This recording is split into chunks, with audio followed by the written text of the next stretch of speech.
நீங்கள் உங்கள் கனவில் எப்போதாவது முன்னோர்களை கண்டுள்ளீர்களா? அப்படி கண்டால் ஒருபோதும் அந்த கனவை புறக்கணிக்காதீர்கள். ஏனெனில் இம்மாதிரியான கனவுகள் மூலம் முன்னோர்கள் சில சூழ்நிலைகளை நமக்கு தெரியப்படுத்த முயற்சிக்கிறார்கள். இப்பொழுது புரட்டாசி மாதம் நடக்கிறது. இந்த மாதத்தில் மகாலய பட்சம் நடக்கும் நேரத்தில் நமது கனவில் முன்னோர்கள் வந்தால் என்ன அர்த்தம்? அது எதை உணர்த்துகிறது என்பதை இந்த பகுதியில் தெரிந்து கொள்ளலாம்.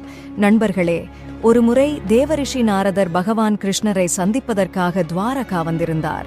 ஆண்டவரே, நான் உலகத்தை சுற்றி வந்தபோது காட்டேரி, பேய், பிசாசு போன்ற பல விசித்திரமான ஆத்மாக்களை பார்த்திருக்கேன். இந்த தீய சக்திகள் ஏன் மனிதர்களுக்கு பாதிப்பை ஏற்படுத்துகிறது? மனிதர்கள் ஏன் தங்கள் கனவில் தங்கள் முன்னோர்களை பார்க்கிறார்கள்? இதற்கான அர்த்தம் என்ன?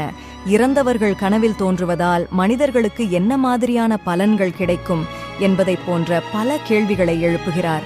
இதை கேட்ட பகவான் கிருஷ்ணர், நாராயணா, இன்று நீ மனித இனம் பலன் பெறுவதும் விதமாக ஒரு அற்புதமான கேள்வியை கேட்டிருக்கிறாய். இந்த கேள்விக்கான பதிலை ஒரு கதை மூலம் நான் சொல்கிறேன், கவனமாக கேள் என்றபடி பகவான் கிருஷ்ணர் இதற்கான விளக்கத்தை ஒரு கதையாக சொல்ல ஆரம்பித்தார். நண்பர்களே, இந்த கதையை கவனமாக கேளுங்கள். ஏனென்றால் அறிகுறை அறிவு ஆபத்தானது.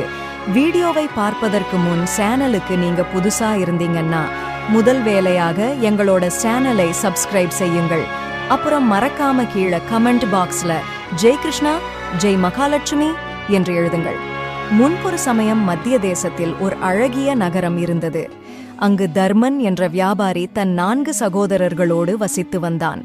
அவரது சகோதரர்களின் பெயர்கள் சுமன், நந்தன், விர்ச்சன் மற்றும் விப்பான் ஆகியோராவார். இந்த 4 பேருக்கும் திருமணம் முடிந்துவிட்டது.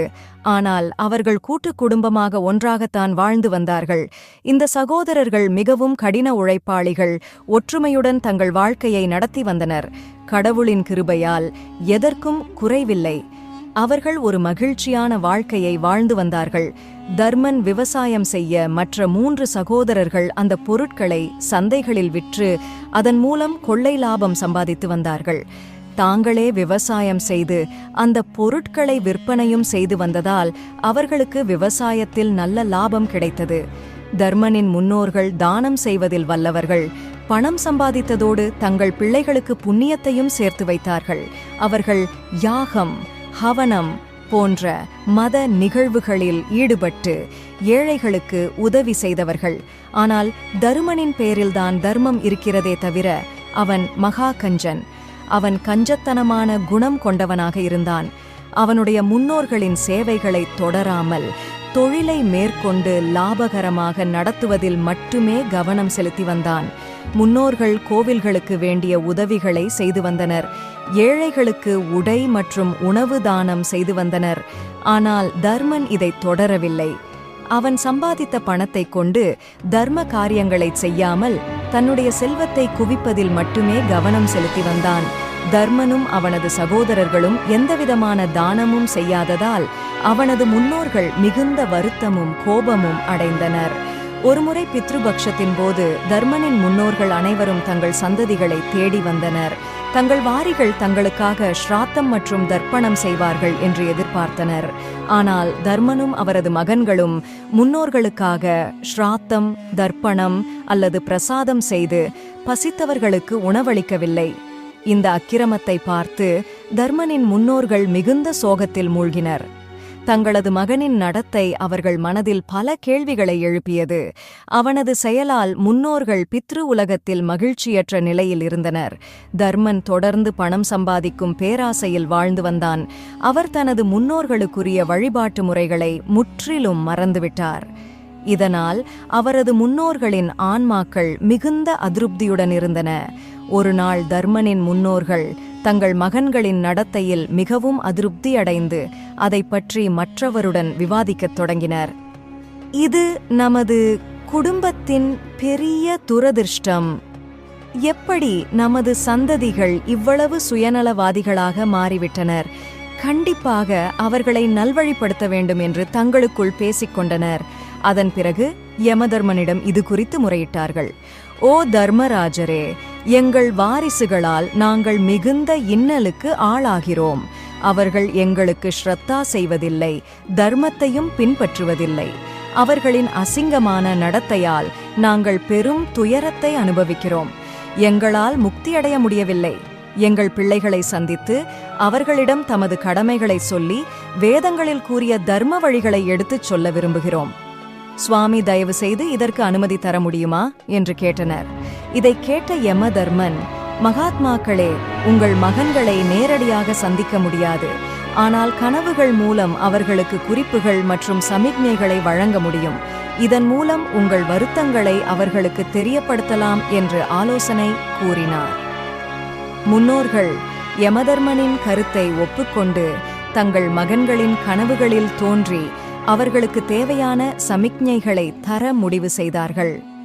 முதலில் மூத்த மகன் தர்மனின் கனவில் தோன்றி அவனுக்கு ஒரு சமிக்ஞை கொடுக்க முயன்றார்கள்.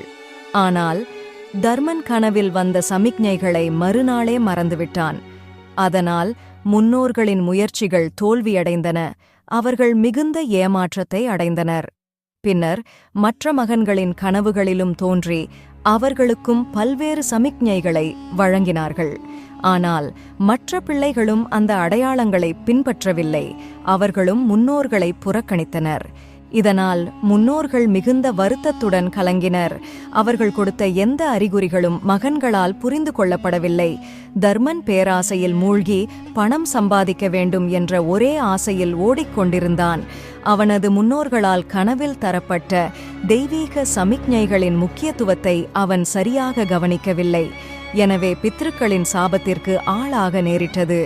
சில நாட்களிலேயே தர்மரின் வியாபாரத்தில் நஷ்டம் ஏற்படத் தொடங்கியது. அவர் செய்த தவறுகளால் நஷ்டம் மட்டுமல்லாமல் பெரும் செலவுகளும் ஏற்பட்டன. அவன் சம்பாதித்த பணத்தை கொஞ்சம் கொஞ்சமாக இழந்து கொண்டிருந்தான். அவனது அனைத்தும் தொழிலும் நஷ்டமடையத் தொடங்கியது. எனவே தர்மரின் சகோதரர்களிடையேயும் சண்டைகள், வாக்குவாதங்கள் ஆரம்பமானது. முன்னோர்கள் சேர்த்த நிலங்கள் அனைத்தும் விற்பனை செய்யப்பட்டன. சகோதரர்கள் ஒருவருக்கொருவர் சண்டையிட்டு தங்களின் சொத்துக்களை விற்று பிரிந்து சென்றுவிட்டனர். இதை பார்த்த முன்னோர்கள் மிகுந்த வேதனைக்குள்ளானார்கள். தங்களின் வாரிசுகள் சொத்துக்களையும் குடும்ப உறவுகளையும் இழந்ததை பார்த்து துயரத்தில் மூழ்கினர். முன்னோர்கள் மறுபடியும் யமதர்மனிடம் சென்று, ஓ தர்மராஜரே, எங்கள் பிள்ளைகள் எங்கள் குலப்பெருமையை நாசமாக்கிவிட்டார்கள். தாங்கள்தான் அவர்களை நல்வழிப்படுத்த வேண்டும் என்று கெஞ்சி கேட்டுக்கொண்டார்கள். யமதர்மனும் முன்னோர்களின் வேதனையை உணர்ந்து, மகாத்மாக்களே, உங்களின் வலியை நான் உணர்கிறேன். நிச்சயமாக நான் உங்களுக்கு உதவுகிறேன். நானே உங்கள் மகன்களை சந்தித்து அவர்களின் தவறுகளை வெளிச்சத்திற்கு கொண்டு வருகிறேன் என்று பித்திருக்களுக்கு உறுதியளித்தார். அதன் பிறகு எருமையில் அமர்ந்து சவாரி செய்தபடி பூலோகம் வந்தார். அவர் முதலில் தர்மனின் வீட்டுக்கு அருகே வந்து ஒரு பிச்சைக்காரனைப் போல் தான் வடிவத்தை மாற்றிக்கொண்டு, பிக்ஷம் தேஹி, வீட்டில் யாராவது இருக்கின்றீர்களா? நான் ஒரு துறவி, நெடுந்தூரும் பயணம் செய்ததால் எனக்கு மிகவும் பசிக்கிறது.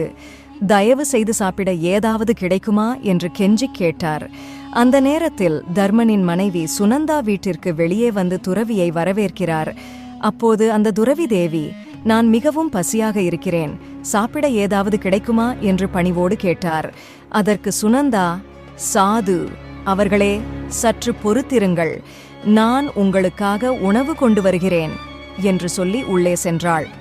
அப்போது யமதர்மன் சுனந்தாவின் முகத்தில் சோகம் படர்ந்திருப்பதை பார்த்து, அன்பு மகளே, உன் முகத்தில் சோகம் தெரிகிறது. இதற்கு என்ன காரணம் என்று கேட்டார். சுனந்தா மிகுந்த வருத்தத்தோடு, சாது அவர்களே, தாங்கள் சொல்வது உண்மைதான். முன்பு எங்கள் குடும்பம் கூட்டு குடும்பமாக இருந்தது. நாங்கள் செல்வ செழிப்போடு வாழ்ந்து வந்தோம். ஆனால் யார் கண்பட்டதோ தெரியவில்லை. சகோதரர்களிடையே சண்டை வர, தொழிலில் பலத்த அடி விழ, இப்போது ஒரு ஏழ்மையான வாழ்க்கையை வாழ்ந்து வருகிறோம் என்று அழுதபடி பேசினார். இதை கேட்ட யமதர்மன், மகளே, உனது இந்த மோசமான நிலைக்கு காரணம் என்ன தெரியுமா? பித்ருதோஷம்தான். உன் கணவரின் முன்னோர்கள் மிகுந்த கோபத்தில் இருக்கிறார்கள். ஏனெனில் உங்கள் கணவரும் அவரது சகோதரர்களும் அவர்களுக்கு முறைப்படி பிண்ட தானம் செய்யவில்லை என்று விளக்குகிறார். இதை கேட்ட தர்மன் ஓடி வந்து, சுவாமி, என் சகோதரர்களும் நானும் எல்லாவற்றையும் இழந்துவிட்டோம். இப்போது கொடுமையான நோயின் காரணமாக நான் கொஞ்சம் கொஞ்சமாக அழிந்து கொண்டிருக்கிறேன். தயவு செய்து நான் செய்த தவறு என்ன என்று சற்று விளக்கமாக சொல்லுங்கள் என்று கேட்க யமதர்மன் இது பற்றி விரிவாக பேச ஆரம்பித்தார். உங்களுடைய முன்னோர்களை நீங்களே புண்படுத்தி இருக்கிறீர்கள். அவர்கள்தான் உங்களுக்கு செல்வமும் ஆரமும் கொடுத்தனர். ஆனால் நீங்களோ அவர்களுக்குரிய தர்ப்பணத்தை கூட முறைப்படி செய்யவில்லை. அதனால் முன்னோர்கள் உங்களின் மீது கோபத்தில் உள்ளனர். இதன் காரணமாகத்தான் நீங்கள் இவ்வளவு மோசமான நிலைக்கு ஆளாகி இருக்கிறீர்கள் என்று எடுத்துரைத்தார். அதன் பிறகு அந்த சாது தர்மரிடம் முன்னோர்கள் பலமுறை கனவின் மூலம் உனக்கு காட்சி தந்திருக்கிறார்கள். ஆனால் நீயும் உனது தம்பிமார்களும் அவர்களது அறிகுறிகளை புறக்கணித்து விட்டீர்கள். இப்போது அதற்கான தண்டனை தான் அனுபவித்து வருகிறீர்கள் என்கிறார். மகாத்மா, நீங்கள் சொல்வதில் உண்மை இருப்பதைப் போல்தான் தெரிகிறது. எனக்கு முன்னோர்கள் கனவில் வந்து தரிசனம் தந்தது உண்மைதான். ஆனால் அவர்கள் தந்த அறிகுறிகளை என்னால் சரியாக புரிந்து கொள்ள முடியவில்லை. சாது அவர்களே, முன்னோர்கள் கனவில் வருவதை எவ்வாறு புரிந்து கொள்ள முடியும் என்று கேட்டார். அதன் பிறகு சாது வடிவத்தில் இருந்த யமதர்மன் முன்னோர்கள் கனவில் வருவது பற்றி பகவான் கிருஷ்ணர் கருட புராணத்தில் சொன்ன தகவலை பற்றி எடுத்துரைத்தார். இதை கவனமாக கேட்ட தருமனும் அவனது தம்பிமார்களும் சரியாக மகாலய பட்ச சமயத்தில் தங்கள் முன்னோருக்கு பிண்டதானம் செய்து தாங்கள் செய்த தவறுக்காக அவர்களிடம் மன்னிப்பு கேட்டார்கள். இப்படி ஒரு வழியாக தர்மனின் பித்ருக்களுக்கு முக்தி கிடைத்தது. தர்மனும் அவனது தம்பிமார்களும் மறுபடியும் இழந்த தொழிலை நல்ல முறையில் நடத்த கருட புராணத்தில் பகவான் கிருஷ்ணர் கருட தேவனிடம் முன்னோர்கள் கனவில் வரும்போது எந்தெந்த மாதிரியான அறிகுறிகளை தருவார்கள் என்பது பற்றி தெளிவாக எடுத்துரைக்கிறார்.